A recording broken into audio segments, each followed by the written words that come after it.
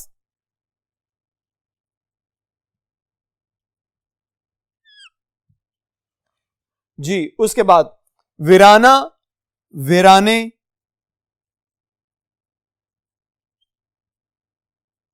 گھوڑا گھوڑے.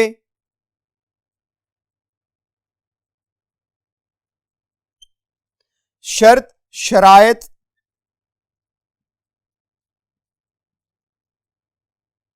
دربان دربانوں.